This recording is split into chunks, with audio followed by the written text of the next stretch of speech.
हम लोग तो मेहनत करते हैं। हाँ, इनको जाना है अपने बूथों को राउंड करने।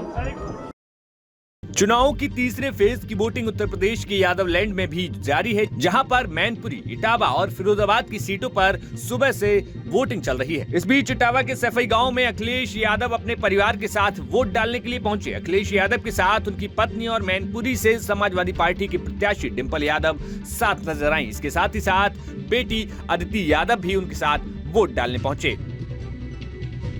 वहीं अखिलेश यादव के साथ ही पूरे यादव कुनबे ने भी इटावा के सफाई गांव में इस बूथ पर अपना वोट डाला और वोट डालने के बाद तमाम लोगों से जब हमने बात की और खास तौर पर मैनपुरी की समाजवादी पार्टी की प्रत्याशी डिंपल यादव से जब सवाल पूछा गया तो उन्होंने संविधान की बात कहते हुए तमाम मुद्दे गिना डाले।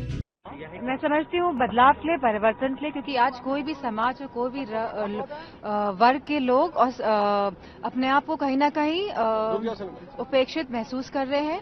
और लगातार बेरोजगारी जिस तरह बढ़ रही है, लगातार महंगाई जिस तरह बढ़े, लगातार जिस तरह रुपए के दाम इंटरनेशनल मार्केट्स में गिर रहे हैं, लगातार जिस तरह खाली पूंजीपतियों की इस देश में सेवा की जा रही है, और मैं समझती हूँ कहीं ना कहीं नीति के तहत और नियत के तहत भारतीय जनता पार्टी में बहुत भारी कमी और भारी खोट है। प्रधानमंत्री नरेंद्र मोदी कह रहे हैं कि इंडिया गठबंधन जो है मुसलमानों को, मैं समझती हूँ 10 साल में अगर कोई सरकार अगर काम नहीं कर पाई है, अपनी विफलता पूरी दिशाओं में जिसने फैलाई है पूरे देश में, जहां आज लोग कहीं ना कहीं आक्रोशित है, कहीं ना कहीं निराश हैं, और कहीं ना कहीं जहां दबाव की राजनीति का प्रयोग आप सभी समाजों पे, सभी वर्गों पे कर रहे हैं, तो मैं समझती हूँ कि आज देश का लोकतंत्र बचाने का चुनाव है और कहीं ना कहीं संविधान की भी रक्षा करने का चुनाव है।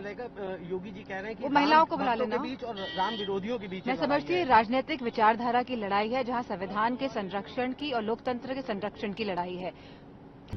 डिंपल यादव के साथ ही अखिलेश यादव ने भी पत्रकारों से यहां पर वार्ता की और तमाम मुद्दों को गिनाया। जहां पिछले दिनों कन्नौज में अखिलेश यादव के मंदिर में दर्शन करने के बाद मंदिर को धोया गया, उस मुद्दे पर उन्होंने कहा कि जो लोग हार रहे हैं वो नफरत में खुन्नस निकाल रहे हैं। मैं खुद गाड़ी से जब उतरा, उसे होश ही नहीं था पुलिस वाले को कि गाड़ी के चारों तरफ भाग रहा था, चारों तरफ भाग रहा था। पता नहीं क्या खाना नहीं खाया था उसने, या बताया होगा सरकार ने कि जैसे कोई हम लोग उतरे गाड़ी से चारों तरफ घूमना।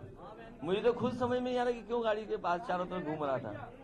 और अगर कोई इस तरह की गाली गलौज करेगा तो गाली गलौज का लोकतंत्र में कहीं जगह नहीं है। हम लोग वोट डालने वाले लोग हैं और जीतने वाला कभी गुस्से में नहीं आता है, हारने वाला खिसियाता है। हारने वाला खिसियाता है। बीजेपी की बुरी हार होने जा रही है, बहुत बुरी हार होने जा रही है बीजेपी की, क्योंकि किसान, नौजवान, व्यापारी, हर वर्ग के लोग इनके खिलाफ मतदान कर रहे हैं।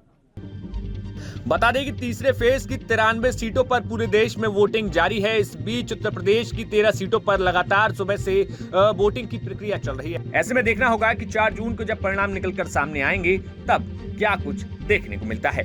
Bureau report, news nation.